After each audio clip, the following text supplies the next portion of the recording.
Subscribe now and press the bell icon. Never miss an update. नमस्कार साथियों, स्वागत करता हूं सबका इस YouTube चैनल पर जिसका नाम है स्टडी विद PN लोधा। मित्रों, रीट शिक्षक भर्ती 2020 हेतु मनोविज्ञान का मॉडल टेस्ट पेपर नंबर 10 आज आपके लिए लेकर आया हूं, जिसमें आपको RBSC जो कि माध्यमिक शिक्षा बोर्ड राजस्थान की साइकोलॉजी की क्लास 11 की जो पुस्तक है उससे बिल्कुल नए प्रश्न आज आपके लिए लेकर आया हूं साथियों। बहुत ही शानदार क्वेश्चन देखने को मिलेंगे जो कि लेवल 1 और लेवल 2 दोनों के लिए बहुत ही महत्वपूर्ण प्रश्न है। तो चलिए वीडियो को शुरू करते हैं, देखते हैं कि आप कितने क्वेश्चन यहां पर हल कर पाते हो। मित्रों, आपका पहला प्रश्न है, फ्रायड ने अचेतन मन का अध्ययन करके कौन सी विधि नहीं बताई है? मुक्त साहचर्य विधि, सम्मोहन विधि, स्वप्न की व्याख्या और अनुबंधन परीक्षण। तो साथियों राइट आंसर देना है। देखिए दीपावली आपके निकल चुकी है तो तैयारी में वापस उसी जोश और शक्ति के साथ आपको जुटना है साथियों, क्योंकि तैयारी में ढिलाई दोगे विज्ञप्ति 2, 5, 10 दिन के अंदर अंदर आपके आ जाएगी, फिर आप कहोगे कि यार विज्ञप्ति आ गई, मैंने तैयारी बीच में छोड़ दी थी। इसका राइट आंसर बताइए साथियों। पहला जो प्रश्न है इसमें क्या पूछ रहा है आपसे, सिगमंड फ्रायड ने अचेतन मन का अध्ययन करके कौन सी विधि नहीं बताई? तो मित्रों उन्होंने मुक्त साहचर्य विधि भी बताई है, सम्मोहन विधि भी बताई है, स्वप्न की व्याख्या भी बताई है, लेकिन अनुबंधन परीक्षण सिगमंड फ्रायड ने नहीं बताया है।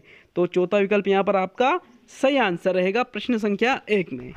नेक्स्ट सेकंड प्रश्न आता है आपके, विलियम वुंट ने प्रथम मनोवैज्ञानिक प्रयोगशाला की स्थापना कब की थी?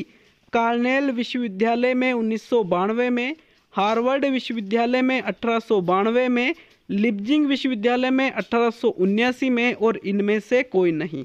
तो साथियों राइट आंसर बताइए। विलियम वुंट ने सबसे पहले मनोवैज्ञानिक प्रयोगशाला की स्थापना की तो ये थी जर्मनी के लिप्जिंग नामक शहर में 1879 में। तो आपका यहाँ पर तीसरा विकल्प सही है साथियों। देखिए विश्वविद्यालय था कार्ल मार्क्स, विश्वविद्यालय कौन सा था?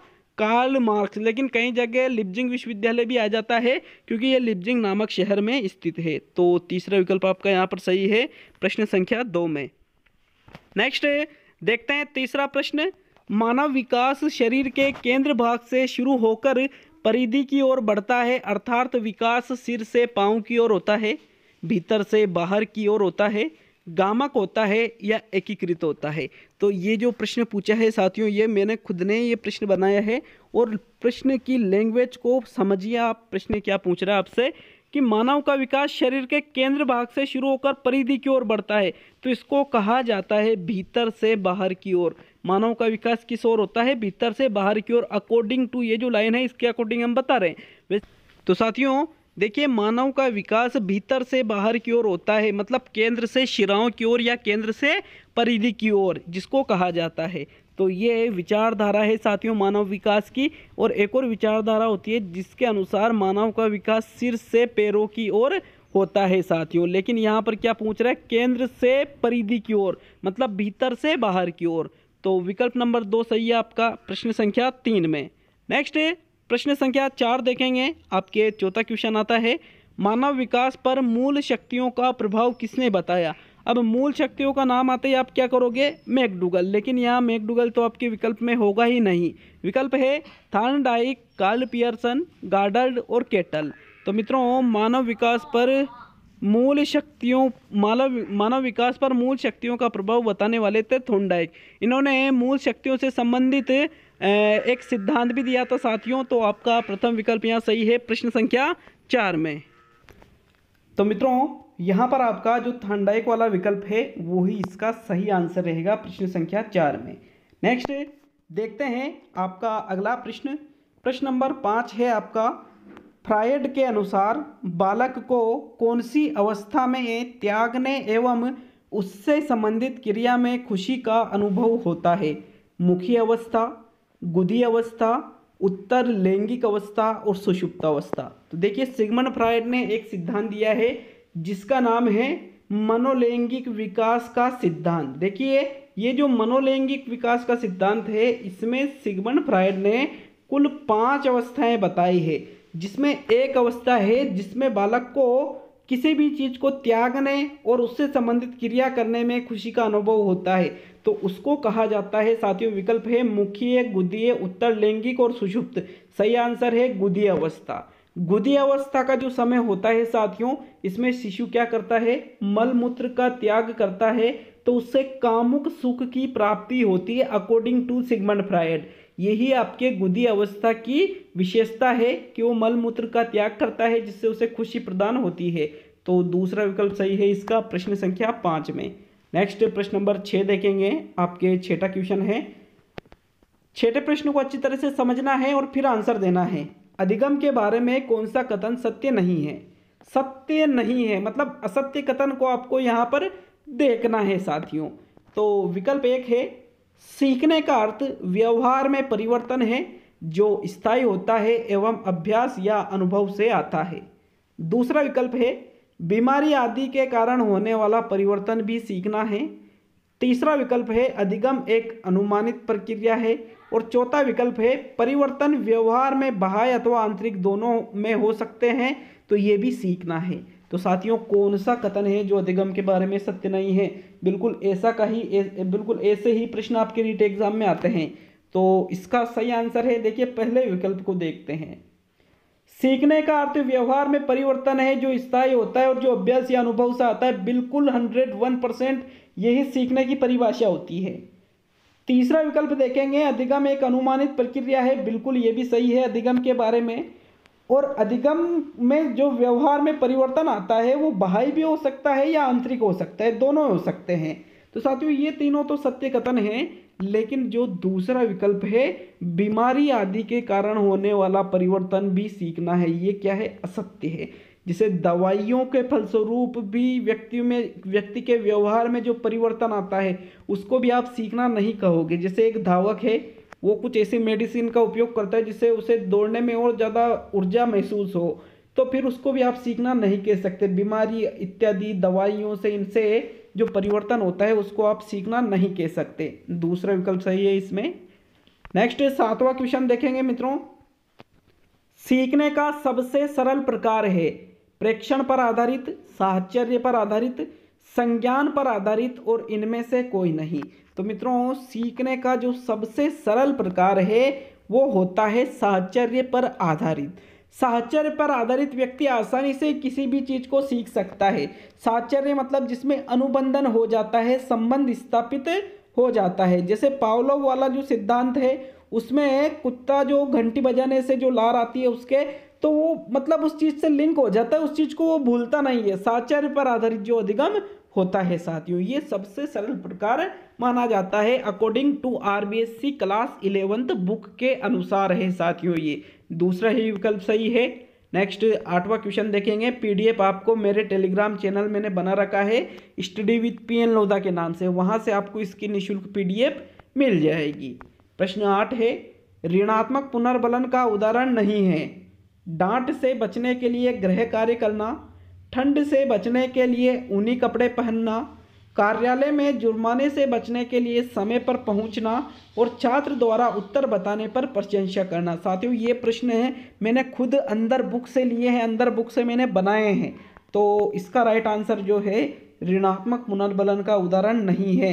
तो मित्रों वो है छात्र द्वारा उत्तर बताने पर प्रशंसा करना। ये ऋणात्मक नहीं बल्कि ये धनात्मक पुनर्बलन का उदाहरण है। ये किसका उदाहरण है? धनात्मक का। बाकी जो प्रथम विकल्प है, दूसरा विकल्प है, तीसरा विकल्प है, ये तीनों ही ऋणात्मक पुनर्बलन के उदाहरण है। तो आपका यहाँ चौथा विकल्प ही सही रहेगा प्रश्न संख्या 8 में। मित्रों प्रश्न नंबर 9 आपके आता है। देखिए 9वां क्वेश्चन है प्राचीन अनुबंधन व क्रियाप्रसूत अनुबंधन के संबंध में असत्य कथन पहचानिए। देखिए 2 सिद्धांत है। एक है आपके प्राचीन अनुबंधन का सिद्धांत जो जीन पियाजे ने दिया है, जो पावलोव ने दिया है। जीन पियाजे ने तो संज्ञानात्मक का दिया है। और एक है आपके क्रियाप्रसूत अनुबंधन का सिद्धांत जो आपके स्किनर ने दिया है मित्रों। तो इनके संबंध में आपको असत्य कथन पहचानना है। दोनों के संबंध में हो सकता है कथन। प्राचीन अनुबंधन में क्रियाएं प्रतिवर्ती होती है, क्रियाप्रसूत अनुबंधन में प्राणी सक्रिय होता है, प्राचीन अनुबंधन में अनअनुबंधित उद्दीपक के बाद अनुबंधित उद्दीपक आने की प्रत्याशा होती है, और इनमें से सभी। तो साथियों असत्य कथन कौन सा है प्राचीन और क्रिया प्रसूत अनुबंधन के संबंध में? वेरी इंपॉर्टेंट क्वेश्चन है, मेरे खुद के द्वारा ये बनाए गए प्रश्न है, कहीं और आपको ये प्रश्न मिल ही नहीं सकते क्योंकि मैंने खुद ने बनाए ये प्रश्न। तो साथियों देखिए प्रथम विकल्प को देखेंगे, प्राचीन अनुबंधन में क्रिया प्रतिवर्ती होती है। प्रतिवर्ती मतलब जिस पर आपका कंट्रोल नहीं होता है, जिसे इसमें क्या करते हैं, घंटी बजती है तो कुत्ते के मुंह में लार आती है, तो वो क्या प्रतिवर्ती क्रिया है। ऐसा नहीं है कि भाई लार उसके नहीं आएगी, उसके लार 101% आएगी यदि अनुबंधन हो चुका है तो मतलब ये तो वही सत्य कथन है प्राचीन के बारे में।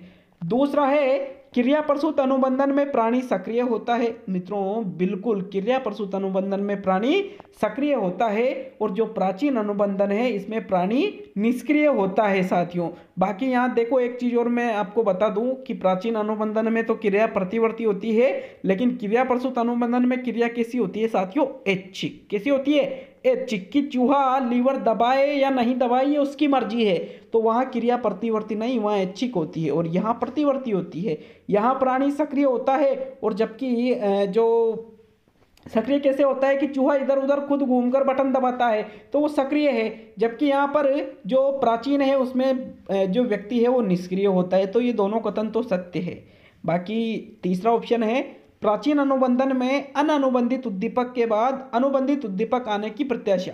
अनअनुबंधित उद्दीपक, देखिए दो उद्दीपक होते हैं, एक तो होते हैं अनुबंधित और एक होते हैं अनअनुबंधित। तो देखिए अनअनुबंधित उद्दीपक का मतलब यहाँ पर क्या किससे लिया जाता है, पहले तो देखिए अनुबंधित उद्दीपक का मतलब कौन सा होता है, घंटी होती है। और अनअनुबंधित उद्दीपक कौन सा होता है साथियों, भोजन होता है आपके। तो मित्रों ये कथन जो कह रहा है ये क्या कह रहा है कि पहले यहाँ पर आपके भोजन दिया जाता है, अनअनुबंधित मतलब भोजन है और अनुबंधित मतलब आपके क्या है, घंटी है।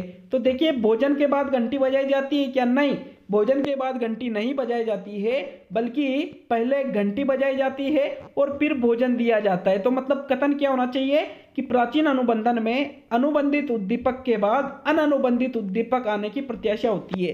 तो ये कथन होना चाहिए, लेकिन यहाँ पर ये अनुबंधित पहले है, तो मतलब ये कथन आपका असत्य है और यही आपका सही आंसर रहेगा प्रश्न संख्या 9 में। क्लियर है सभी के?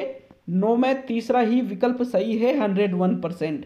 प्रश्न 10 पे आते हैं। 10वां क्वेश्चन है, साइकिल में ब्रेक का उपयोग हाथों से करने के बाद दो पहिया वाहन में पांवों से ब्रेक का उपयोग सीखना यदि बाधक है तो वह अंतरण है। धनात्मक अंतरण, ऋणात्मक अंतरण, उपरोक्त दोनों और इनमें से सभी। तो साथियों देखिए साइकिल में ब्रेक का उपयोग कहाँ से करते हो, हाथों से करते हो। अब जैसे आप गाड़ी चलाते हो, मोटरसाइकिल चलाते हो, तो मोटरसाइकिल में क्या होता है कि आप पैरों से ब्रेक लगाते हो साथियों।